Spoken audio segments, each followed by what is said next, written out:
பார்த்தீங்களா? லாஸ்ட்டாக வந்து ஒரு 2 ஸ்பூன் தேங்காய் துருவல் வந்து சேர்த்திக்கலாங்க. Hello friends, welcome to Eswari சமையல். இன்னைக்கு வந்து நம்ம ஈஸ்வரி சமையல்ல ஒரு ஆரோக்கியமான செய்முறையில் நல்ல ஒரு டிஃப்ரெண்டான டேஸ்ட்ல வந்து லஞ்ச் மெனு காம்போ வந்து செய்ய போறீங்க. இது வந்து ரொம்ப ரொம்ப உங்களுக்கு யூஸ்ஃபுல்லா இருக்கும். சரிங்களா? பெரியவங்கள்ல இருந்து சின்னவங்க வரைக்கும் எல்லாருமே விரும்பி கேட்டு வாங்கி சாப்பிடுவாங்க. அந்த அளவுக்கு மிக சுவையா இந்த ரெசிபி எப்படி செய்யறதுன்ட்டு பார்க்கலாம் வாங்க. துவரம் பருப்பு துவையல் செய்யறதுக்கு ஒரு கடாய் வச்சுட்டோங்க. நம்ம பருப்பை வறுத்துக்கலாம். 1 ஸ்பூன் எண்ணெய் சேர்த்திக்கலாம். இந்த கப்பில் வந்து நம்ம 1 கப் துவரம் பருப்பு எடுத்துருக்கோங்க, சேர்த்திக்கலாம். துவரம் பருப்பு வந்து நல்லா செவக்க வறுத்துக்கலாங்க. துவரம் பருப்பு வந்து நல்லா வறுவட்டுருச்சுங்க, எடுத்துக்கலாம். 1 ஸ்பூன் தான் எண்ணெய் விட்டுங்க. அது வந்து பார்த்தீங்க அப்படின்னா கடலை எண்ணெயாக இருக்கும், அப்படியே நல்லா பொங்கி வருதுங்க. இப்போ பருப்பு மட்டும் நம்ம தனியாக எடுத்துக்கலாம்.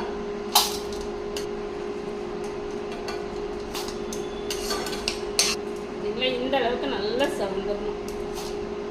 இப்போ துவரம் பருப்பு வந்து நல்லா வறுத்து எடுத்துட்டோங்க, இருக்கட்டும். அடுத்து நம்ம அதே கடாயில் வந்து ஒரு 10 சின்ன வெங்காயம் சேர்த்திக்கலாம். கூடவே இந்த அளவுக்கு ஒரு துண்டு இஞ்சி, ஒரு 5 பல் பூண்டு நல்லா கலந்து விட்டுறலாம். எண்ணெய் கொஞ்சம் பத்தாமல் தெரிஞ்சதுன்னா கொஞ்சம் சேர்த்திக்கலாம்.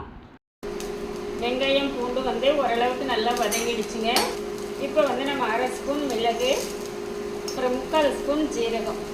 நம்ம பருப்பு எந்த அளவுக்கு எடுக்கிறோங்களோ அதுக்கு தகுந்த மாதிரி நீங்கள் சேர்த்திக்கணும். சரிங்களா? இப்போ சேர்த்துட்டு கலந்து விட்டுறலாங்க. இப்போ அடுப்பு வந்து நீங்கள் சிம்மில் வச்சுக்கோங்க, அப்போ தான் நல்லா வறுபட்டு வரும். 4 வரமிளகாய், 2 கொத்த கறிவேப்பிலை. இந்த துவையலுக்கு வந்து பார்த்தீங்க அப்படின்னா கொஞ்சம் காரம் சுருக்குன்னு இருந்தால் நல்லா இருக்குங்க. சாதத்தில் வச்சு பிசைஞ்சு சாப்பிட்றதுக்காகட்டும், இல்லை தோசை இட்லிக்கு எல்லாமே நல்லா இருக்குங்க. ஒரு 4 ஸ்பூன் தேங்காய் துருவல் சேர்த்திக்கலாம். கூடவே இந்த அளவுக்கு மல்லி இலைகள் பிச்சு சேர்த்திக்கலாங்க. அதாவது ஒரு பிடி அளவு. இப்போ இது எல்லாமே நல்லா கலந்து விட்டுறலாம். இந்த தேங்காய் மல்லித்தலை எல்லாமே கொஞ்சம் நல்லா வதங்கிடுச்சு பார்த்தீங்களா? டைமில் வந்து இந்த அளவுக்கு புளி சேர்த்திக்கலாங்க. ஒரு 1/2 ஸ்பூன் கல்லுப்பு சேர்த்திக்கலாம். அவ்வளோதாங்க. இப்போ எல்லாமே ரெடி ஆகிடுச்சு. நம்ம அடுப்பு ஆஃப் பண்ணிவிட்டு எடுத்து ஆற வச்சுட்டு அதுக்கப்புறமா பார்க்கலாங்க. ஆறின துவரம்பருப்பு வந்து நம்ம மிக்ஸி ஜாரில் சேர்த்திக்கலாம்.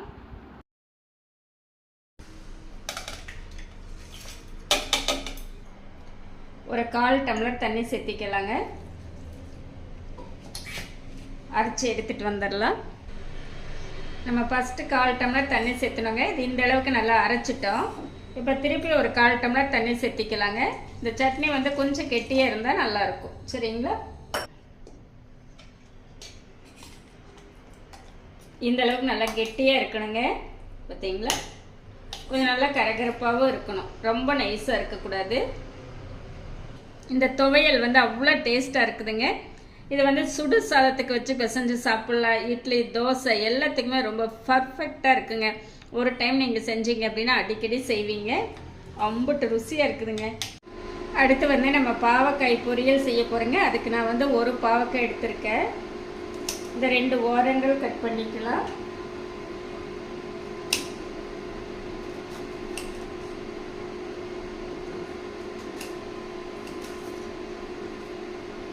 இப்போ நம்ம இந்த சென்டரில் இருக்கிற விதையெல்லாம் எடுத்துக்கலாங்க.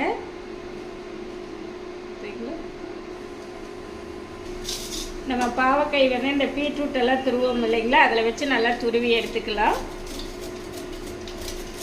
உங்களுக்கு காலையில் நேரமெல்லாம் இந்த மாதிரி துருவிட்டீங்க அப்படின்னா அந்த பாவக்காய் வந்து வதங்குறதும் ஈஸியாக இருக்குது, வேலையும் நம்மளுக்கு சீக்கிரம் முடியுங்க. சரிங்களா? இதே மாதிரி நம்ம எல்லாமே துருவி எடுத்துக்கலாங்க. இப்போ நம்ம பாவக்காய் வந்து நல்லா இந்த மாதிரி துருவி எடுத்துகிட்டு வந்துட்டோங்க, இருக்கட்டும். அடுத்து நம்ம பாவக்காய் பொரியல் செய்கிறதுக்கு ஒரு கடாய் வச்சுட்டோங்க. 1 ஸ்பூன் எண்ணெய் விட்டுக்கலாம். 1/2 ஸ்பூன் கடுகு, 1/2 ஸ்பூன் கடலைப்பருப்பு, 1/2 ஸ்பூன் உளுந்தம்பருப்பு. அடுத்து வந்து ஒரு பெரிய வெங்காயம் கட் பண்ணி வச்சுருக்கேங்க, சேர்த்திக்கலாம். கூடவே ஒரு கொத்து கறிவேப்பிலை சேர்த்துட்டு கலந்து விட்டுறலாங்க. வெங்காயம் வதங்கட்டும். வெங்காயம் வந்து நல்லா தோல் சுருங்கி இந்த அளவுக்கு வதங்கிடுச்சுங்க. மீடியம் சைஸில் ஒரு தக்காளி கட் பண்ணி வச்சுருக்கேன், சேர்த்திக்கலாம். தக்காளி வதங்கட்டும். இப்போ தக்காளி வந்து நல்லா பாதி அளவு வதங்கிடுச்சுங்க. ஓகேங்களா? இந்த டைமில் வந்து நம்ம துருவன பாவக்காய் வந்து சேர்த்திக்கலாம். 1/2 ஸ்பூன் மஞ்சள்தூள் இப்போ சேர்த்துட்டு நல்லா கலந்துக்கலாங்க. இது பாவக்காய்க்கு வந்து நம்ம தண்ணியெல்லாம் சேர்த்த வேண்டாங்க. நம்ம தண்ணி சேர்த்தாமையே வதக்கி எடுக்கணும், அப்போ தான் நல்லாயிருக்கும். சரிங்களா? இப்போ கலந்துட்டேங்க. பாவக்காய் கொஞ்சம் வதங்கட்டும்.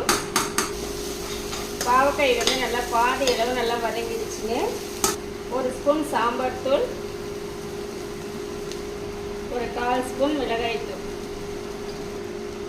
1/2 ஸ்பூன் உப்பு. இப்போ வந்து நல்லா கலந்து விட்டுடலாங்க. நல்லா கலந்துட்டேங்க, வதங்கட்டும். இப்போ நம்ம மசாலா பொடி சேர்த்து ஒரு 2 நிமிஷம் நல்லா வதக்கி விட்டுட்டோங்க. இப்போ ஒரு சின்ன துண்டு 2 துண்டு புளி எடுத்துருந்தேங்க. அந்த புளி வந்து கரைச்சி சேர்த்திக்கலாம். உங்களுக்கு அடி பிடிக்கிற மாதிரி இருந்தது அப்படின்னா கொஞ்சம் லைட்டாக தண்ணி தெளிச்சுக்கோங்க, அவ்வளோதான். ஒரு 1/4 ஸ்பூன் கரும்பு சர்க்கரை இதெல்லாம் சேர்த்துட்டு நல்லா கலந்துக்கலாங்க. இன்னும் கொஞ்சம் நல்லா வதங்கினுங்க, வதங்கட்டும். இப்போ நம்மளுக்கு பாவக்காய் வந்து நல்லா வதங்கிடுச்சுங்க. லாஸ்ட்டாக வந்து ஒரு 2 ஸ்பூன் தேங்காய் துருவல் வந்து சேர்த்திக்கலாங்க.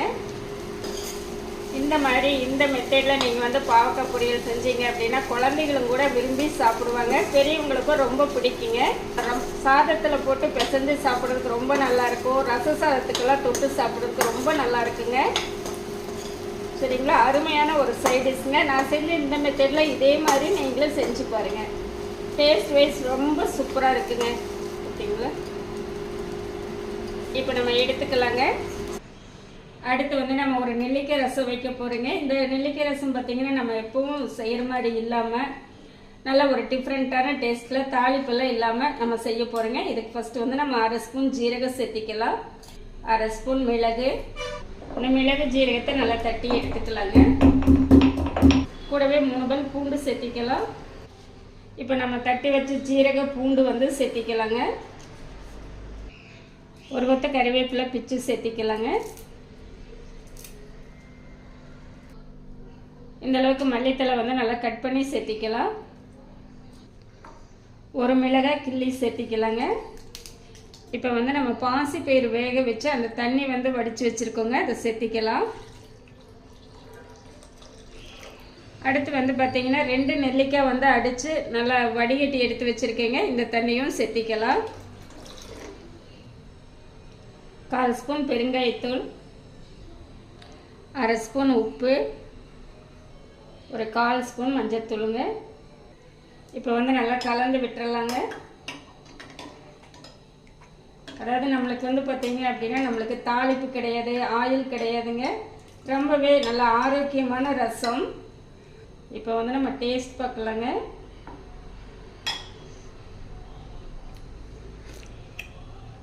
அதுவும் சாதத்தில் ஊற்றி பிசைஞ்சு சாப்பிட்டோம்னா அவ்வளோ நல்லா இருக்குங்க. லஞ்ச் மெனு வந்து நல்லா சூப்பராக டேஸ்டியாக ரெடி ஆகிடுச்சுங்க. அந்த சட்னியோடு வச்சு பிசைஞ்சு சரிங்களா? அடுத்து நம்ம பாவக்காயும் பிசைஞ்சு சாப்பிட்டு பார்க்கலாங்க.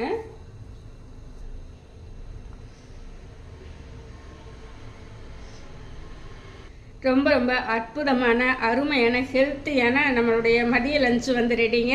இப்போ நான் சாப்பிட போகிறேன், நீங்களும் வாங்க சாப்பிட்லாம். சரிங்களா? இந்த ரசம் இருக்குது பார்த்தீங்களா, அவ்வளோ சூப்பராக இருக்குங்க. சூப்பரோ சூப்பர். எனக்கு நான் செஞ்ச இந்த ரெசிபி உங்களுக்கு ரொம்பவே பிடிச்சிருக்கும்னு நினைக்கிறேன். இந்த மெத்தடில் இதே மாதிரி நீங்களும் செஞ்சு பார்த்துட்டு எப்படி இருக்குன்ட்டு கமெண்ட் பண்ணுங்க. பிடிச்சிருந்தா லைக் பண்ணி ஷேர் பண்ணுங்க. நம்ம ஈஸ்வரி சமையலை சப்ஸ்கிரைப் பண்ணி வச்சுக்கோங்க. இனி ஒரு நல்ல வீடியோவில் பார்க்கலாங்க. Bye by.